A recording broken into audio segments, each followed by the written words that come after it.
Sylvia Bloom a été toute sa vie une simple secrétaire dans un cabinet d'avocats à New York, mariée à un pompier, habitant dans un modeste appartement à Brooklyn, décédée à 96 ans, sans laisser d'enfant. Sauf que sa nièce, au moment de régler sa succession, a découvert avec stupéfaction que sa tante avait laissé derrière elle une véritable fortune.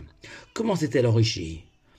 Lorsque son patron lui donnait l'ordre d'investir et d'acheter pour lui 1000 actions d'une entreprise quelconque, par exemple, elle, de son côté, imitait cet achat avec ses petits moyens.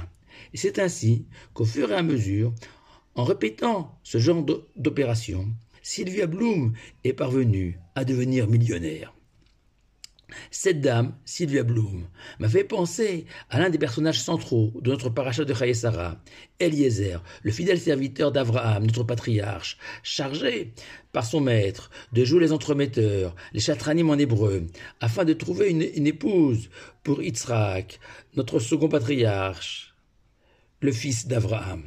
En effet, dans toute notre sidra de Chaye Sarah, Eliezer n'est jamais appelé par son nom propre. Non, il est systématiquement désigné comme le serviteur d'Abraham, comme un personnage subalterne de peu d'importance. Et c'est ce que les apparences pourraient laisser penser, puisqu'Eliezer était, selon le Midrash, le fils de Canaan, le petit-fils de Ham, maudits tous deux par Noach pour leurs fautes gravissimes commises à son encontre et condamnés par Noach à devenir eux et leurs descendants les serviteurs de l'humanité. Prédiction qui s'est réalisée au sujet de Eliezer, serviteur d'Abraham. Sauf que le Talmud, lui, nous révèle une toute autre réalité, qu'Eliezer n'était pas un simple serviteur, mais bien le premier des disciples d'Abraham, appelé Ish Damesek, l'homme originaire de Damas, selon la Torah. Damesek, Damas, qui est l'acrostiche, les initiales, selon le Talmud, de Dolé ou Mashkim Torah Trabo, celui qui a puisé tout l'enseignement de son maître Abraham et qui à son tour l'a enseigné au point de devenir Zekan Beito, selon le mot de la Torah, littéralement l'homme le plus sage dans la maison d'Abraham, son Rosh Yeshiva, le chef spirituel du centre d'études d'Abraham.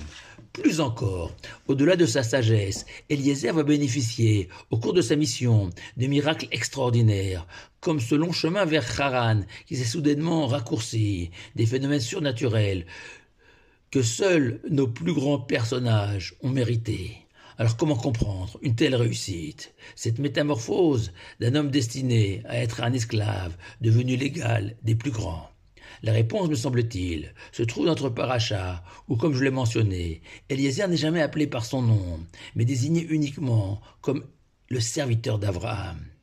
Eved, littéralement celui qui travaille, qui fait en araméen, signifiant que Eliezer a eu ce génie de percevoir Abraham comme le géant de son époque et tenter avec succès d'imiter chacun des faits et gestes d'Abraham. Et même si Eliezer, de par son ascendance, n'était pas doté des qualités naturelles d'Abraham, en agissant et en s'inspirant d'Abraham, son action, son comportement ont fini par imprimer un nouvel ADN chez Eliezer. Car nous le savons que selon la Torah, la nature d'un homme se définit uniquement par ce qu'il fait, et non par ce qu'il dit, et encore moins par ce qu'il pense. D'où la sacralisation dans le judaïsme de la mitzvah, l'acte qui est le moteur de tous les progrès, de tous les bonheurs. Et c'est dans cet esprit que nos sages n'hésitent pas à nous enseigner, quand bien même nous savons que le premier des 613 commandements est bien le devoir d'étudier la Torah. Car outre le fait tout simplement qu'il est impossible de vivre son judaïsme pleinement si on ne le connaît pas.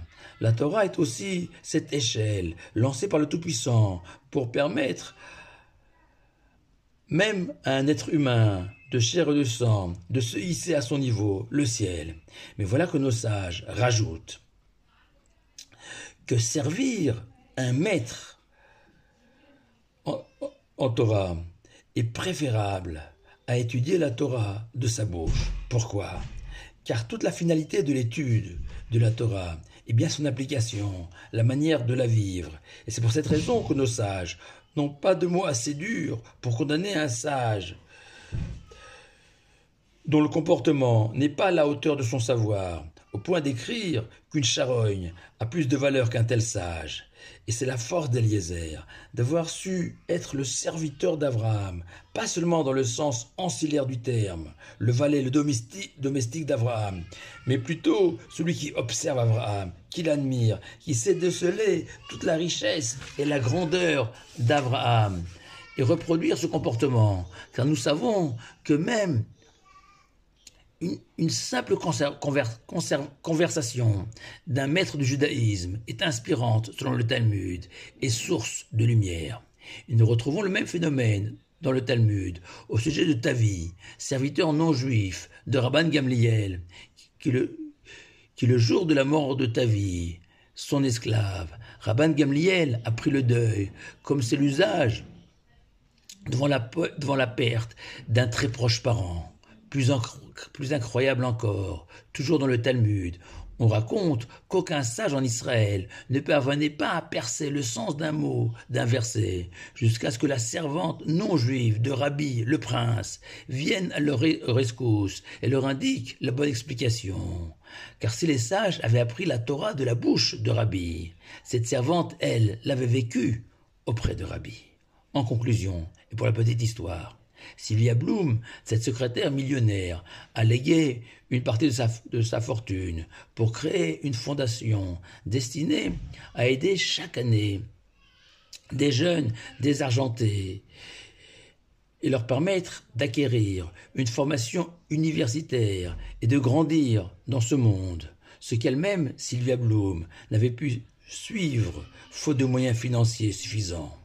Eliezer, lui, chaque année, à travers son exemple personnel, nous permet à nous, lecteurs de la paracha de la semaine, d'avoir l'espoir, d'échapper à toute forme de déterminisme lié à notre origine ou à notre ascendance, et de rêver de grandeur, non seulement dans ce monde, mais aussi dans le monde futur. Shabbat Shalom, à vous tous.